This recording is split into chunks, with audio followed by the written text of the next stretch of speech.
Thank you everyone for joining. I'm just going to kickstart by running through a quick introduction in regards to the fantastic team that we have joining us today.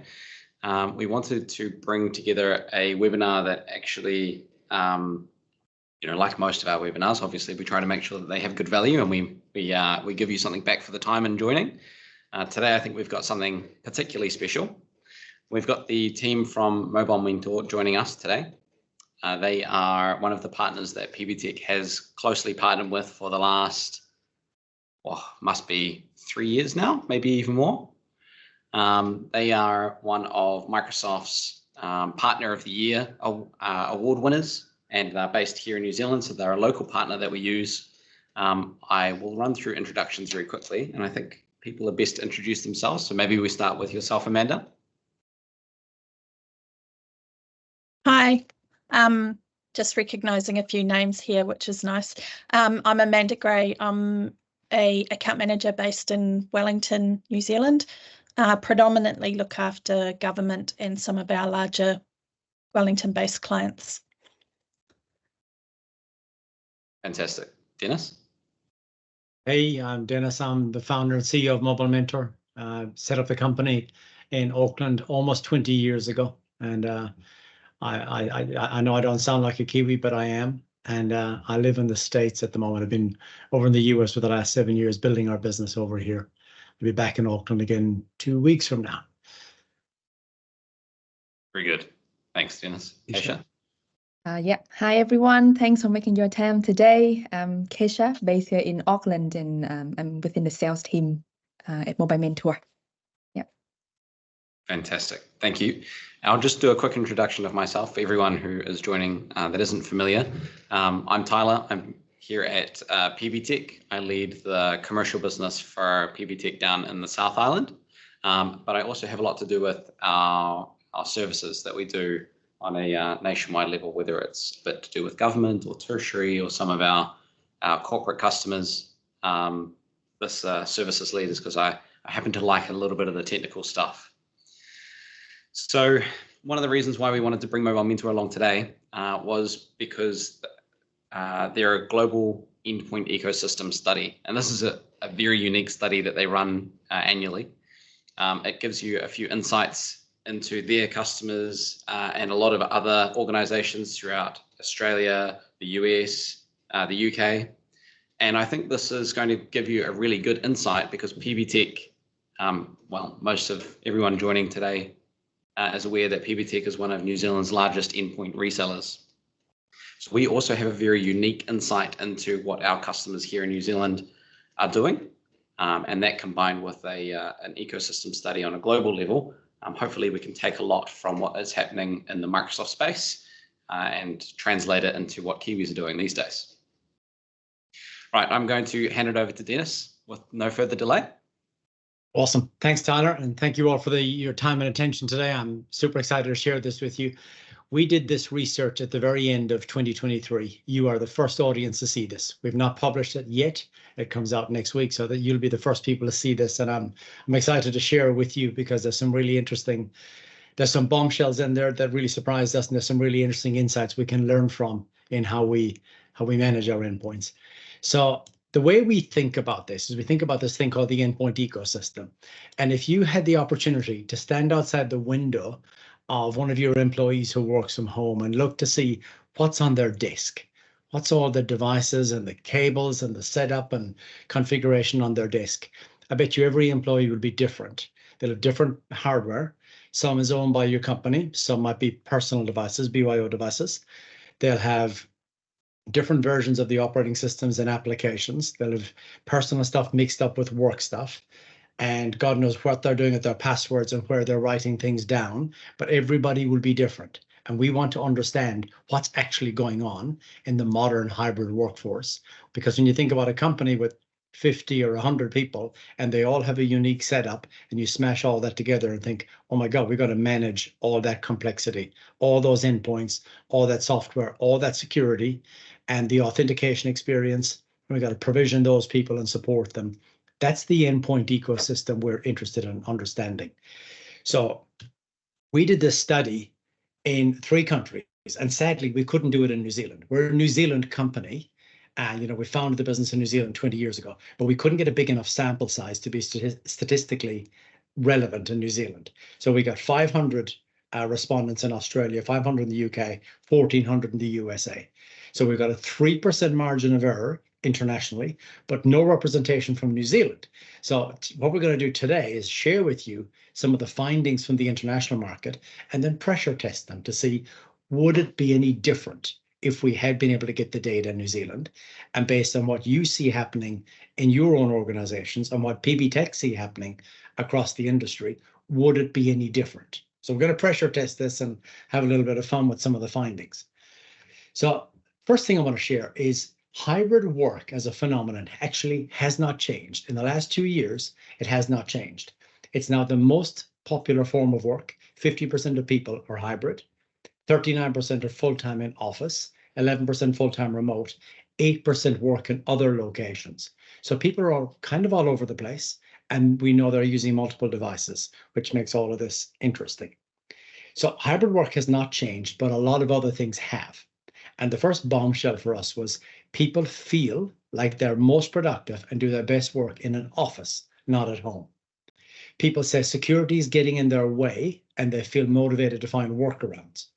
And third, priorities have changed and people care way more about their personal well-being at the cost of company culture, which I'll show you later, which is extraordinary. So I'll go through each of these 3 sections. I'll quickly run through the data, and then we'll pause and kind of pressure test it to see, would these findings manifest in New Zealand, or would things be different, and get some inputs from you all. So first, this is crazy to think that all around the world, people want to work from home. I've even seen some studies showing that people would accept lower pay or fewer annual leave days to be able to work from home. Yet the data tells us people feel most productive and feel like they do the best work in the office. And we got that across all generations. So if you look at this, this is where do you do your best work and feel most productive?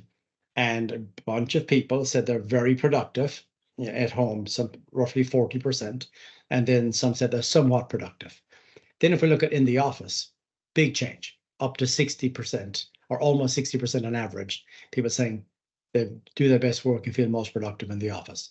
So if we dig deeper and try and figure out what's actually going on, well, one of the questions was, was about your company setting you up for success with all your devices and equipment. And only 54% in the UK think they're set up for success, 63% in Oz, and 71% in the US. So therein lies a problem. We dig deeper.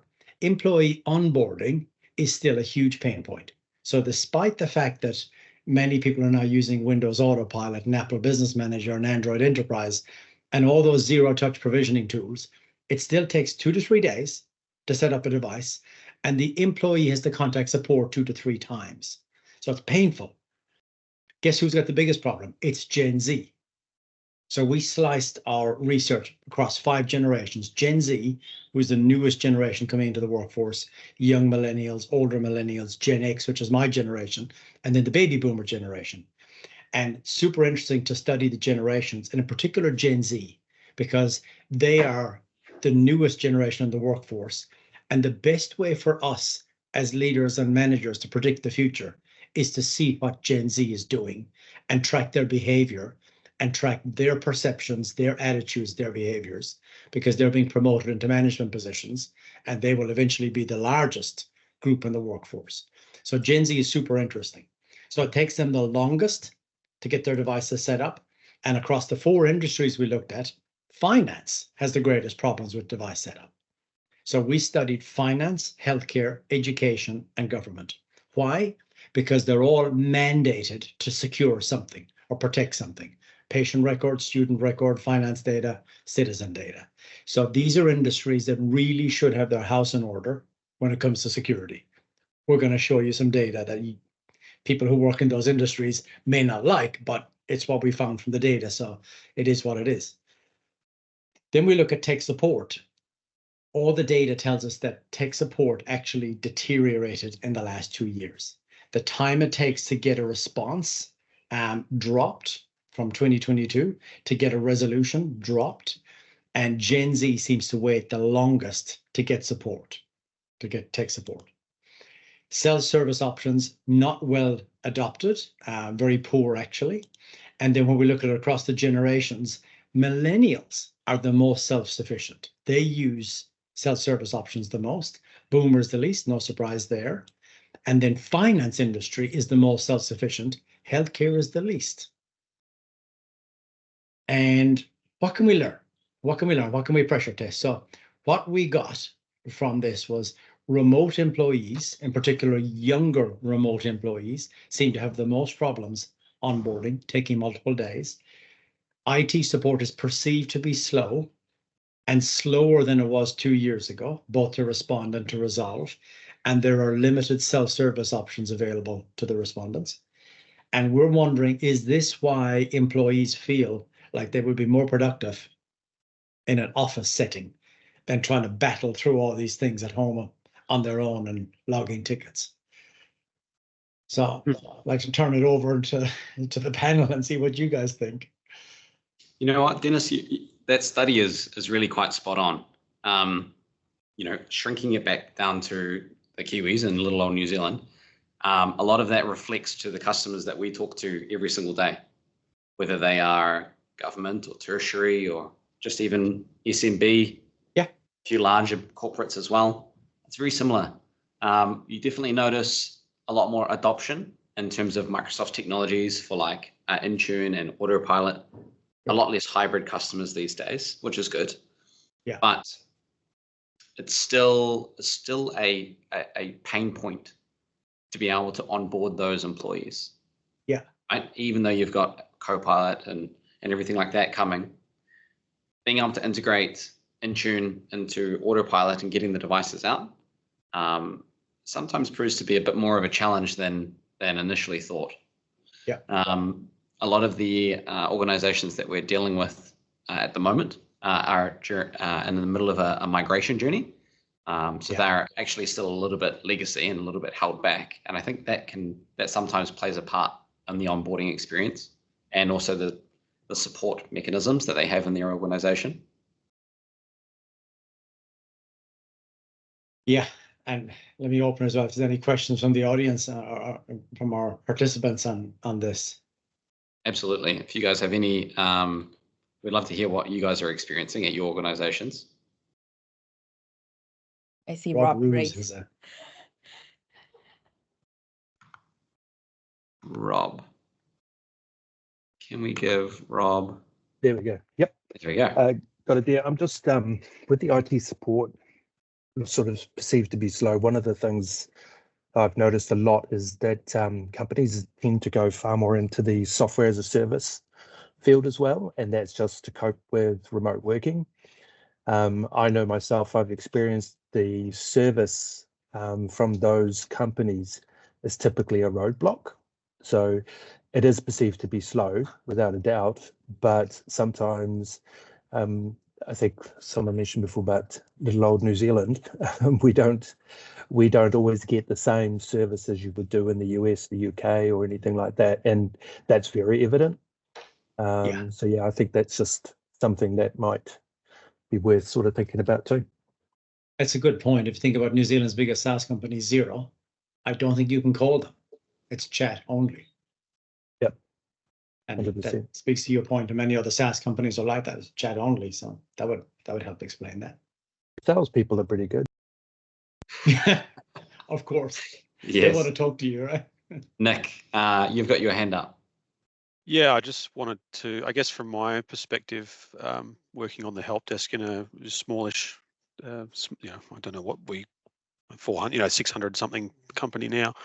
I think the two biggest issues, which have sort of both been touched on already, that we see is one is we're being held back by technical debt in the organisation, and that inevitably means it's harder for us to move to those more efficient self-service, automated deployment provisioning models, which would speed things up for people. And it also creates more issues. It means we've got more time dealing with a greater volume of issues, which gives us less time to build those improvements in, but also respond to people. We get X number of tickets a day. If we're getting all of these issues because of all of these legacy systems, it's hard to give people that support because we're just overloaded. And then the second point is, which I think was just touched on then, and I'll just put my hand up to say, yes, I've seen this too, is being where we've got a SaaS type solution. And when we have issues with those platforms, it's very hard for us to get timely support. And there's a difference.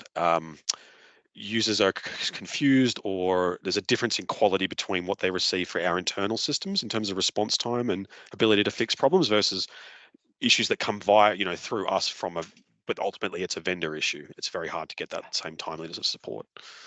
Yeah, very interesting perspective. And what you're saying, I have noticed across many of our other customers as well. Actually, you both had a very valid point, right, in terms of the response times and supporting the end users and the endpoints. We have noticed a massive uptrend, and we're doing a lot of onboarding at the moment for some customers that are creating efficiencies around that space. Supporting the endpoints, there are different tools out there that we've started to leverage that help automate some of the ticket processes. They'll integrate with standard ITSMs and things like that, like ServiceNow, etc. But if you can take a chunk of the tickets away and automate them by using tools that detect when hardware is failing, and you're creating real-time alerts, and you're also linking it in with the device's warranty and automating the on-site deployment, those tools are enabling end users to receive support significantly faster. For the organizations that don't quite have the flexibility per se to enable their end users to be directly supported, that's where we'll talk about that shortly, but that's where some of the managed offerings come in. Yeah. So some tactical guidance here based on the work we do is, firstly, the onboarding process. You touched on that, streamline that process. And this is more than just deploying the technology, because deploying the technology is often the easy part. Changing the business process is often much, much harder. And so we're advising streamline the onboarding process with zero-touch provisioning, offer self-service options where possible, or even augment the support team with a specialist partner for endpoint support, because endpoints are so noisy and require so much support. And with demographics evolving, of course, more Gen Z coming in, more baby boomers retiring out of the workforce, we need to probably think more about how we enable those people, how we enable Gen Z to ramp up faster and keep boomers for longer in the workforce and give them the support they need, because they have slightly different support needs.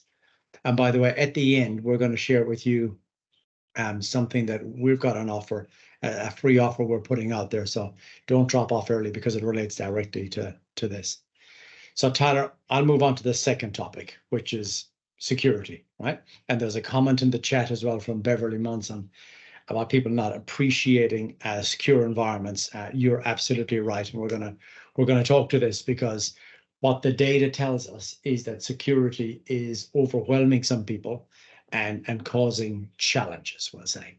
So half the respondents, 50%, said security restricts the way they work. And a shocking 53% of people said, I'm often more efficient using non-work applications like Gmail and Dropbox. That's terrible, because that means that all the investments we're making in tools like Microsoft 365 and all the collaboration and productivity tools are obviously not having the desired impact if people feel like they should be using Gmail or Dropbox to collaborate or share or whatever. And when we dig into this, there's a really interesting correlation between people saying they're feeling restricted and then finding ways to work around security. So look at the dark blue bar. This is United States. 51% of people say security policies restrict the way I work, and 52% say they find ways to work around their security policies. Similar numbers in Australia, 37 and 31, UK 44 and 36.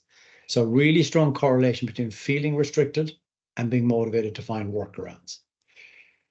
Passwords, major problem. So we asked a lot of questions to find out how many passwords people have for work, for personal, how they store them, what they do with them, because we want to understand password hygiene, which is how people manage their passwords and what they do with them. And there's some really interesting stuff here. So each of these is different ways of managing and storing passwords, like using an online password tool, which is the best. A web browser would be second best, but still not good, because all those web browser password storage mechanisms are not encrypted. And then we see people writing their passwords into their phone, and in most cases, the phone is unmanaged, so this is not secure. Writing their passwords in a personal journal, or using an Excel or Word document, or best cases, they don't have many because they've already gone passwordless. The one here that's most concerning is notes on my phone. And look at the spread across the generations. Gen Z, 30-something% and 37% putting their passwords on their personal phone, which we know is probably not managed. And that drops very steeply across the generations. If we look how that has changed in the last 2 years, it's really scary. So this one here is the same graph. The light blue is 2022. And the dark blue is 2024. So Gen Z went from 26% putting passwords in their phone 2 years ago to now 37%. And also Gen Z dropped their usage of online password tools. They went from 35 to 28% using the most secure mechanism. So again, we talk about Gen Z because they are the window to the future. If we're bringing them in, we're giving them jobs, we're promoting them, and they're taking these behaviors through into the workforce, we need to own that. And we need to put processes in place, or we need to, in this case, move to passwordless authentication as fast as we can, so that password hygiene isn't the reason we get breached and hacked. So this is a major. And then we know now hybrid work means more overlap between our work and our personal lives, and between our work and our personal devices and our work and our personal data.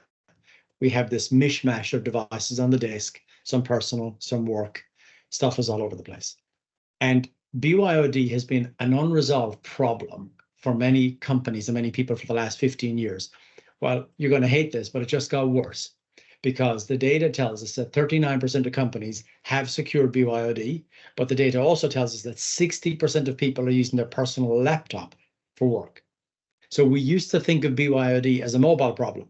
People are bringing their smartphone to work and accessing Teams and OneDrive and SharePoint and email and all that. Now it's their laptops, and we still have not fixed the problem. And it varies across countries. Problem is worse than the US. It's really scary. 69% of people using their personal laptop for their work. And then when we look across different industries and look at all the different ways people's companies treat BYOD, government is the laggard.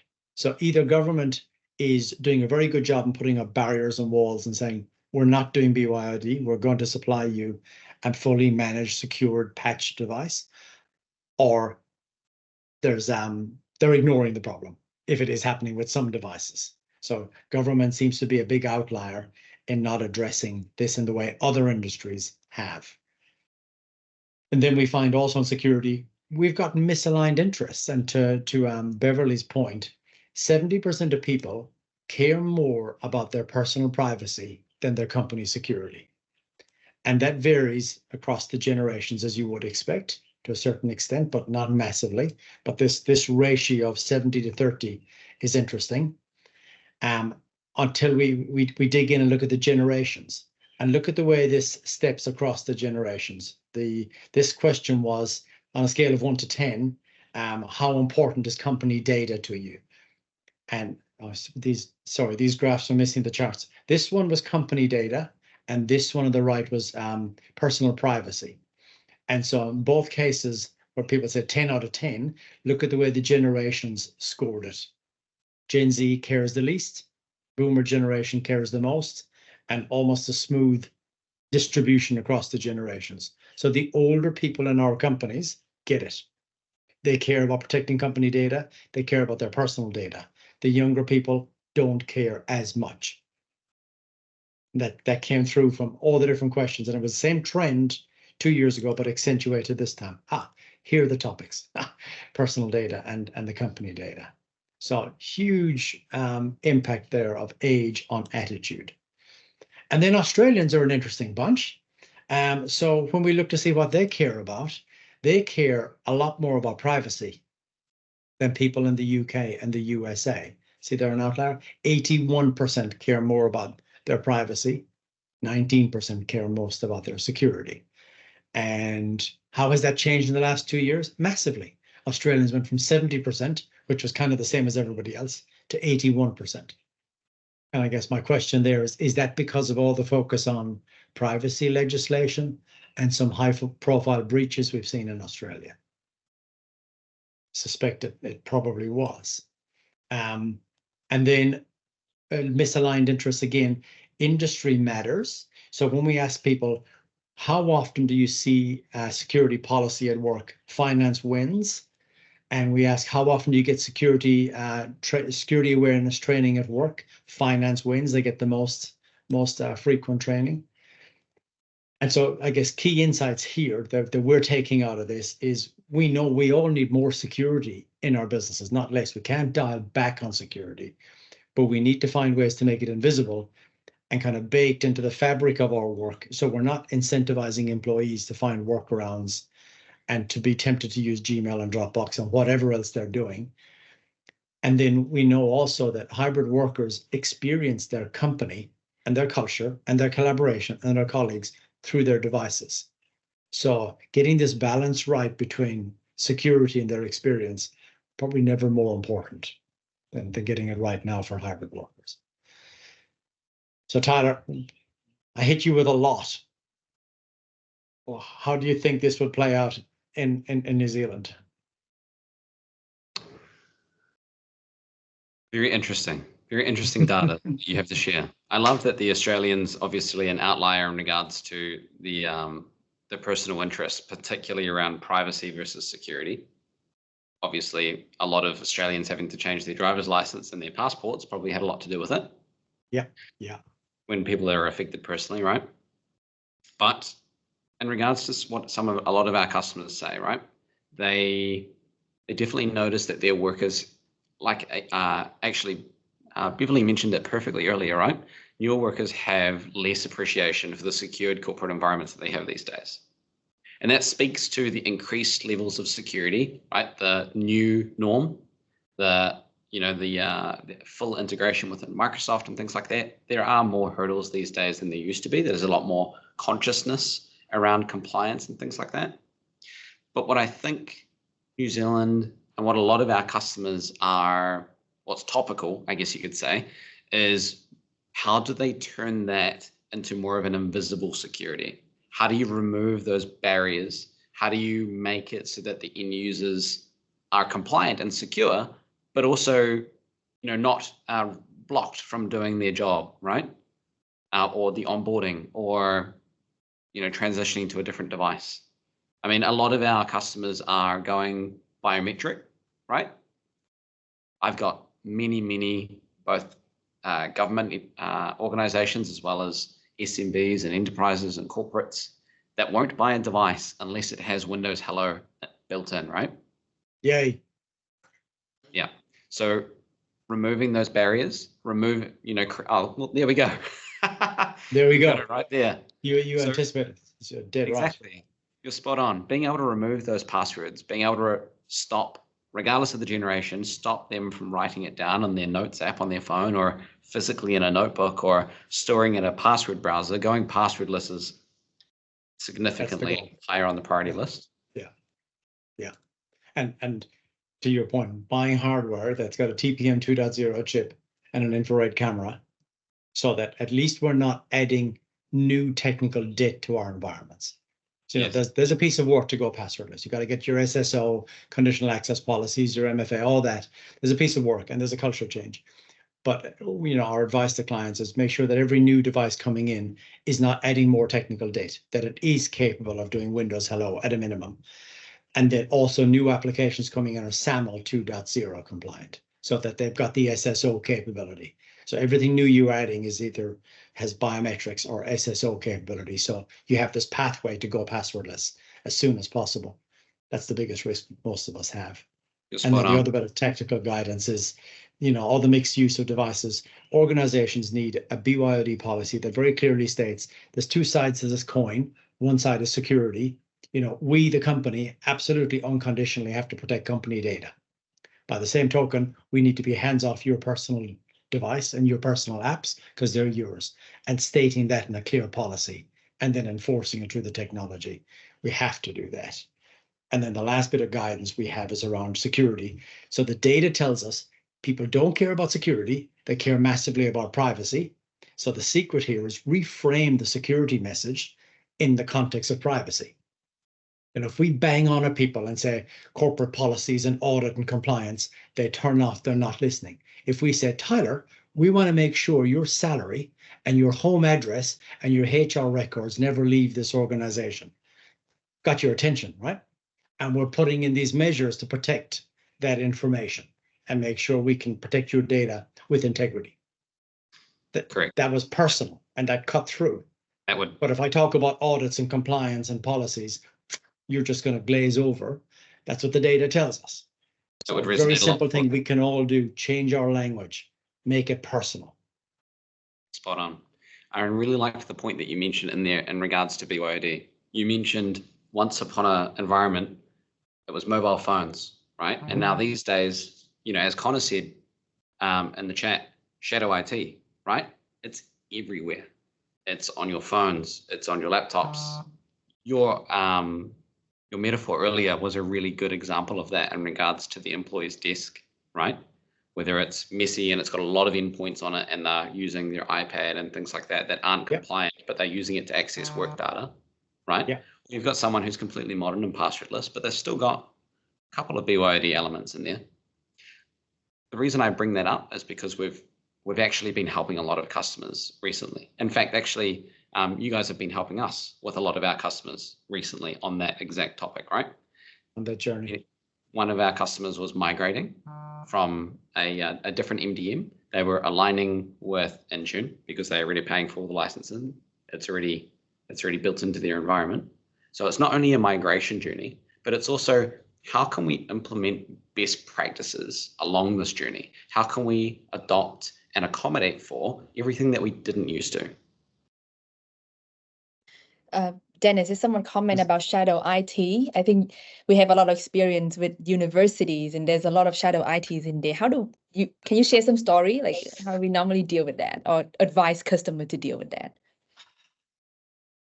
It's very challenging. It's very challenging. I mean, if you want to block it, you need a CASB, Cloud Access Security Broker, to know what apps people are accessing. But we're generally trying to not be too much of a barrier, but rather understand what are the apps and make sure that they're decent apps and they've got single sign-on and they can be managed and deployed correctly through Intune and company portal and patched and kept up to date. Probably can't stop people using their personal credit card or company credit card and signing up to a subscription, but what we can try and do is make sure it's secure and done properly. And education's a really interesting one. Education's an outlier in most of the data. They've got the most BYOD, they've got the most shadow IT, they pay least attention to security policies. All the data shows they do the least security awareness training. Finance is the leader in all of that, then healthcare, then government, then finance, government, healthcare, education, in that order for the amount of attention and investment they put into security awareness training, exposing security policies. Actually, that's a good segue to the next section. So next section is what people care about. So priorities have changed in the last 2 years. Looks like hybrid work is the same, but the headspace has changed. And 83% of people now say they rank their personal well-being over their job satisfaction. The question is very simple. What's more important to you, your personal well-being or job satisfaction? It used to be 73%. It's now 83% care most about their personal well-being. Let's go deeper. Let's see how that ranks with the 5 top things. So we asked people to rank in order of importance personal well-being, job satisfaction, pay and benefits, ability to work from home, and company culture. Well, guess what? This was a real shock. Everyone ranked personal well-being number 1. Number 2 was pay and benefits, no surprise there. Number 3, job satisfaction. Ability to work from home was number 4. Company culture, resounding last. In all the data, and we asked this question a number of different ways, company culture came last. We were shocked. So what we're learning from this is, as people move, work outside the office, work from home in a more distributed way, they're starting to lose some of the connection with the company and the culture, and it's less important to them. That's really interesting, but they still care immensely about their personal well-being. So let's go a step further with this. Isolation is a big topic that came out. People didn't use this word, but we gleaned it from the data. One of the questions was, how often have you met a co-worker in the last 12 months? And some people have met their co-workers more than 5 times, but most have not. And it varies a lot by country. And we're seeing a big problem emerging in the USA, where the country is so large and people are doing so much hybrid work, they're not meeting their colleagues anymore. So there's a big drop here, people in the US not meeting their colleagues. And then we look at it by industry, and finance meets co-workers the least. So if you're a remote finance worker, and especially if you're young people tend to meet their colleagues the least as well. So the most isolated cohort in all of this was people in finance who are Gen Z or young millennials working remotely. They're the most isolated group in all the research. And interestingly, when people think about their workplace, most people actually think other companies are doing a better job than their own company. Now that's impossible. It can't be every company, but people think the grass is greener on faraway hills. And it's 57% think that in Australia, 55 in the UK, 61 in the US think other people are doing a better job. And that's across industries as well. The good news is people are still fundamentally optimistic and hopeful. So 71% believe the company is open to ideas on how to use technology better. Now, that was 80% 2 years ago. Coming out of the pandemic, people had seen their companies take all these extraordinary measures and all sorts of special care. It's down the most in the UK, most in Australia, and still reasonably positive and upbeat in the US, as you might expect. So tactical guidance here on the priorities and what we learned here is that firstly, the key insights, hybrid work is clearly making personal well-being more important for people as they're working alone and at home, and it's making company culture less important to them. Young finance workers are the most isolated, and then everybody except the boomer generation, there was a slight preference there, but everyone else thinks the grass is greener elsewhere, that other people are doing a better job than their own companies with technology. We pause there and see what reactions or questions come out of that.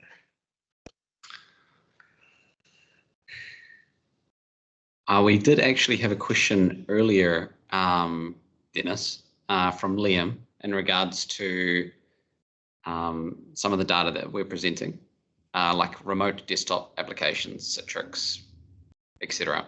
Is that typically included in what we would consider personal device data?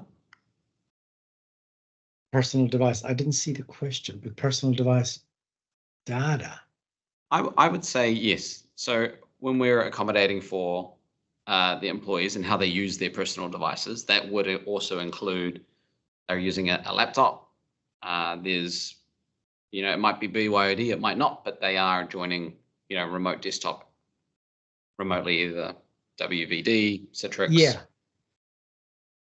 So generally we see that that's actually very secure, because it can be a BYO MacBook or a BYO Windows, or it could be a doctor's, home computer that they're logging into at night to do some charting, whatever. Very common use case. And if they are using something like AVD or Citrix or Windows 365 and having a secure cloud PC experience, then the company data is secure, because it's not staying on that BYO device. So that is a very secure way of doing BYO on a MacBook or a personal laptop. Very good. I did want to bring it back to the point that we've got on the slide now, in regards to how those employees and how those end users feel, right? How they are accommodated for or not, right? You've definitely got a lot of initiatives and things like that that are going around at the moment for being able to support both the in-office worker, the remote worker, as well as the hybrid worker. I've noticed a lot of that. What I've also noticed is a lot of organizations are investing into new technology. Yeah. Right? That's a massive uptrend, specific, Yeah. Very recently in the last few months of this year. They might enable hybrid work and people to, help desk and things like that to work from home. But I have noticed a massive uptake in both like meeting room technology or different technology that companies are putting in their office. Yeah. It actually speaks to one of the slides you mentioned earlier, where employees 100% love the convenience and the perk of being able to work from home. So much so they'll take a pay reduction. But they actually find their most productive time is in the office.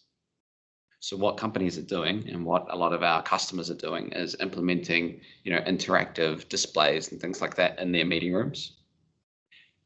I know that's nothing reinventing the wheel. Those have been around for quite a long time now, but there is a lot of new technology and a lot of new software that's complementing the work experience these days. Meeting rooms and things like that are trying to be more inclusive of people joining in remotely. So if people are doing the most work and the most effective work from in the office, being able to give those employees tools like interactive displays or better meeting room technology to connect with their coworkers, or different devices and end user devices like headsets for better quality, we've noticed quite a massive uptrend in that in technology in the office. Yeah. I've got a question. Anthony Hood made a comment saying, and I thought it was just us, and that got a lot of good reactions. I mentioned what was the data point or the item that got your attention, Anthony?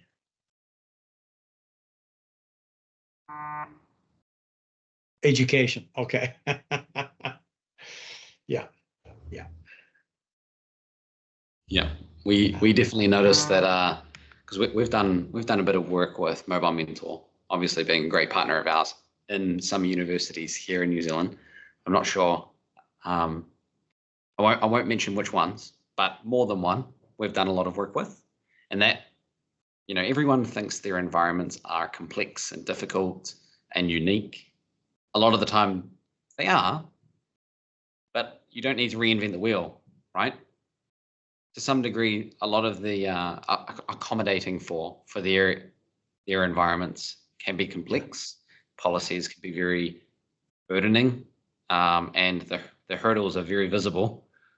Dennis, maybe you can talk more about your experience in accommodating for those universities that we've dealt with. Universities are particularly challenging because it's not like a corporate structure where the boss can say, we're going to deploy Intune, and if you don't have Intune, you can't get access to the application and blah, blah, blah, blah, blah. What we see in universities is a lot of them put in a very sincere and genuine effort into designing and building and deploying a good secure posture. And in some cases, we've had, the CIO of the university tell us they're almost in tears because the faculty members will take that nice secure device that's been properly built and configured and has all the policies and agents and configuration and put it in a drawer and never use it. And they know from the telemetry, it doesn't get used. And the faculty member just continues on using their unsecured personal MacBook with whatever applications they want. And they don't have the hierarchy or the structure to be able to do anything about it. Faculty members have so much clout in those organizations. It's like the partners in a law firm or doctors in a healthcare system. It's very hard to tell them what to do. And so those organizations tend to operate quite differently to a corporation where you've got a security manager, head of security, who says, this is the policy and this is what we're going to do and this is how it's going to work. I think that point you've mentioned, though, ties in really closely with when you're implementing zero trust security, or you're building out your Microsoft and your Intune and your endpoint management, it's not always about what is the endpoint, right? You really want to build this environment to accommodate for as many endpoints as possible, right? You've got your BYOD devices, you've got all these different policies that accommodate for so many different scenarios. And I think that is what has become best practice these days. True. There's going to be a mix of personal devices, work devices, and they will all require a different approach. Spot on. You know, yeah, different approach. And fortunately, the Microsoft toolset does that well now for BYO devices and corporate devices. And you can have what we call a tiered trust model. So some devices will have super secure data. You're going to need many layers of security. Some don't, and you can take a much lighter approach. If you apply one configuration to everybody, you're going to alienate a bunch of people, or you're going to have some of your data unprotected. So it's about taking that tiered trust model approach and figuring out what security is appropriate for each use case. Just on that subject, we've worked with a couple of customers recently. As soon as you talk about BYOD, everyone almost buries their head in the sand and like, no, we're not going there, we're not doing that. We're not going there. But if we talk about app protection policies, which is similar concept, they're more than happy to have those conversations and talk to us. It's just about the use of language and getting rid of preconceived ideas on what BYOD is. Yeah, I think the term BYOD has a bit of stigma now, but probably because, you know, as an industry, we failed to solve it as a problem. Yeah. And so it's been hanging around like a bad smell for a long time. Yeah. And it's getting worse, as we saw from the data. It's now a BYO laptop. But there are ways we can tackle this. And maybe to your point, maybe we need to use different language. Mm-hmm. Yeah. And then, you know, we've in some of the journeys that we've done with our customers through their Microsoft environment and the consultancy that we're doing and the migrations, we've helped them with that piece too, right? It's exactly what you mentioned earlier, Dennis. It's changing the conversation from BYOD or security to privacy for the end users on their devices and managed application access as opposed to managing protect the data. Yeah, correct. Protect the data. We don't care so much about the device. We care immensely about the data. Yeah. So we talked about. Oops, sorry, Keisha. I was thinking, because when we talk about tertiary, we talk about government finance. How about for Dennis, when you notice for like smaller company, 50 seats, 100 seat, 300 seat that we work with or we support long term, what kind of the basic they need to do to get endpoint and identity secure? Because there can be so much to do, and what are the key things to do? Very relevant, Keisha, yeah. Good, great question. I would say get good value out of Microsoft E3 licenses. And I emphasize E3 because, you know, we've done, as you know, 102 client assessments in the last year, and people are using less than 50% of the capability of E3 today. Some also have E5 and a whole bunch of other things, but people are still not using the basic capabilities in E3 for identity, endpoint provisioning, endpoint management, compliance. So there's still capability that's untapped and unused that will solve a lot of the problems we've got. So if you've got business premium, if you're 50 seats and you got business premium, there's a ton of capability there. You don't need to spend a fortune. You just need to squeeze a lot of value out of the tooling you've got. Exactly. Which is something I'm going to come back to shortly. And maybe it's time to go to that. Because, you know, if we think about this, back to that idea, if you could look in the window of somebody's home office and see what's on their table, is it a fat old laptop that's asking for passwords all day and a notebook storing the passwords, or is it a very elegant modern setup with, you know, passwordless and good security and everything's patched and up to date? It kind of doesn't matter. But what matters is that for you as an IT manager with 50 of these people you've got to manage, you've got all these endpoints and all these operating systems and applications and versions and authentication and users to manage. It's a very noisy environment that's constantly changing. And so we think about the company level endpoint ecosystem all those things together and the challenge of managing those. And so what we do as an organization is we manage that with a service we call modern endpoint management. It's like our signature service. And that's specifically for hybrid workers. And we've got 3 beliefs that we're really passionate about. First, security should be holistic but hidden. So we should be using the zero trust framework with the principles there, conditional access policies, passwordless authentication, and silent software updates. You can do all that with E3, right? Out of the box. We believe our employees should be fully empowered. Devices should be provisioned in minutes, not in hours. Tech support should be available in minutes. And there should be a pragmatic balance between security and the employee experience, even on BYO devices. And then thirdly, getting good value from the investments we're making on Microsoft 365, because that really is the platform for security, collaboration, and productivity for not just employees, but contractors as well. And the ability to invite people into your tenant and guest access and all that. It is extraordinary. And so that's what we're recommending as a way of managing all this endpoint ecosystem and all the complexities and nuances going on there. And I said to you, we have something free to offer. We do. We've got an assessment that we do with a lot of clients, and we've kind of co-developed it with Microsoft, and it's the one we've done 102 times. So we've got a lot of data. We're going to offer that for free to any of the participants on this webinar. So if this is of interest, put your details in the chat or reach out to Tyler or Keisha or Amanda.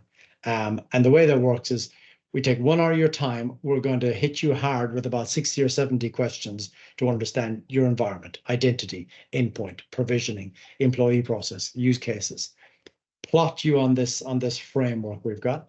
From there, we'll build out an indicative roadmap of how to go from whatever configuration you have today.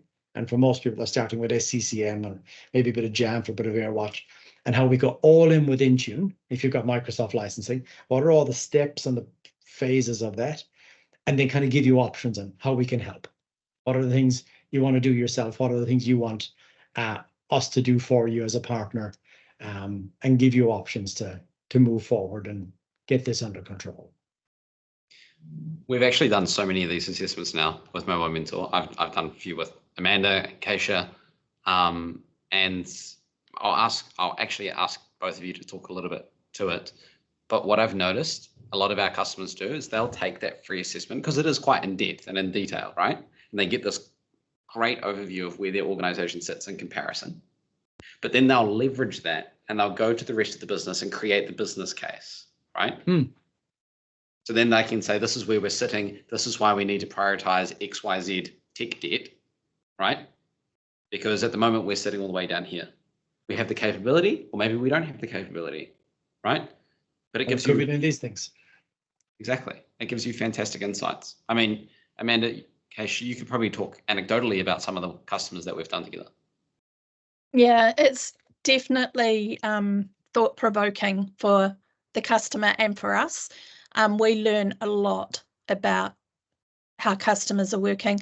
Some customers are almost embarrassed, and we encourage them not to be, because they're often not as bad as they think they might be, and we hear all different scenarios.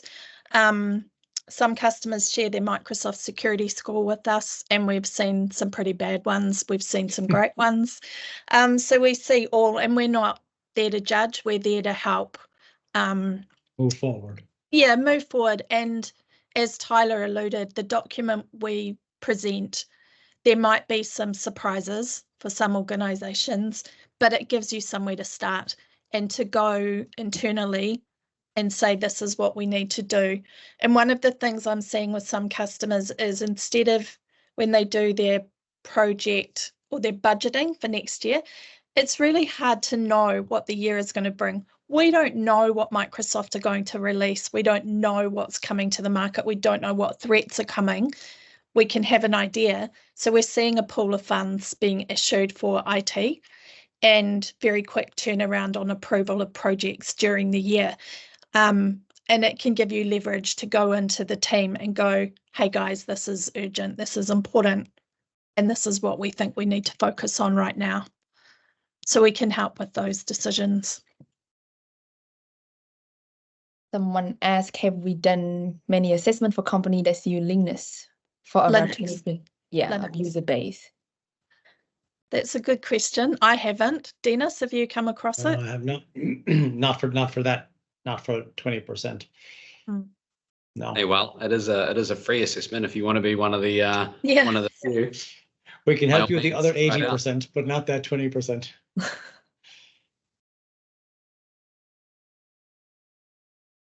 Right. I'm just putting in the chat that after this, I will send out an email to everyone that attended. That's RSVP'd as well. It's a free assessment, right? So leverage it to your absolute heart's content and where you think it would be best positioned. Whether it's something that you want to do quickly or something that you want to do further down the line, maybe it's a next financial year type of conversation starter that you want to build up. By all means, just send through your replies to the email that we send out. And Tyler, this is time limited. This normally has a value, has a cost associated with it. You can see it on our website what it costs. We're doing this as a PB Tech partner special thing, right? So between now and the end of the month, this window is open. Fantastic, thank you. There was one other thing that I wanted to address as well. So we've already talked about the managed endpoint offering that we're doing together with many of our customers, right? That are leveraging that service in their organization. We've talked about the free assessment that basically anyone can throw their hand up for. The last thing that I wanted to talk about was what customers have been engaging with us in regards to the work that we've been doing alongside Mobile Mentor. A lot of our customers are transitioning from legacy environments. Maybe it's SCCM or a particular application or patching process that's holding them back. And we're helping migrate those customers over into a modern work environment where they can leverage autopilot completely. Maybe they need some pre-provisioning that we're bundling in and helping end users onboard easier. A lot of that conversation, like we mentioned earlier, every end user is unique and every endpoint environment is also unique to some degree. So how we mix best practices with how it fits with your organization is really what that key differentiator has been and why we've been doing so much of it recently. I'd like the team from Mobile Mentor to talk a little bit about some of those migrations that we've done for some of our corporate customers here in New Zealand as well. Amanda or Keisha? Amanda, you want to go? You start and then. Yeah, so with a customer, we work together with Tyler.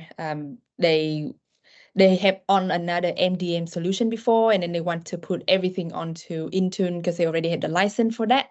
So we come in and have do a strategy, design, build Intune. And then after that, they need to migrate all the laptops into Intune as well. So then we create a migration guide for them. Sometimes customer asks, I have to wipe device, or what is like the best way to create the least change or impact to end user? So we would advise customer on that. And we would also be able to provide support to do the migration if the IT team doesn't have the resource.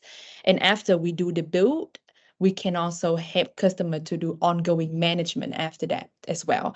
So sometimes we provide Intune managed service support, or we provide, say, remote end user support. So your end user can just ring us and do a lot of managed service with us, or other kind of ongoing management as an MSP as well. One of the things I know that our customers absolutely love is that it's a lot of knowledge transfer during this process as well, right? Whether they want you guys to fully handle a migration or, build from greenfields, right? If they've got the right teams, they can absolutely be involved. And you'll notice the word mentor in our name. That's very much part of the ethos and the way our people work. So, transferring now, whether it's an end user problem, we're going to try and help that person understand how to either avoid the problem or work better or smarter, or use the tool better. Same when we're working with IT teams, transferring knowledge, sharing experience from others, being a mentor. That's really a core part of how we operate and makes us a bit different. Setting others up for success. Yeah, I think we're right on time. But the other thing we've done just briefly is where customers have built their own Intune environment, we can go in and do an Intune health check and make any recommendations around the security of the platform. Fantastic. Well, thank you, everyone. We very much appreciate your time and joining. We hope that you've managed to attain some value from the bits and pieces that we've shared. Like I said, I'm going to send out a few emails post-webinar. By all means, like I said, if you want to engage with us on any of those 3 bits and pieces, or you'd like the assessment, just send us a quick reply. We'd absolutely be happy to help.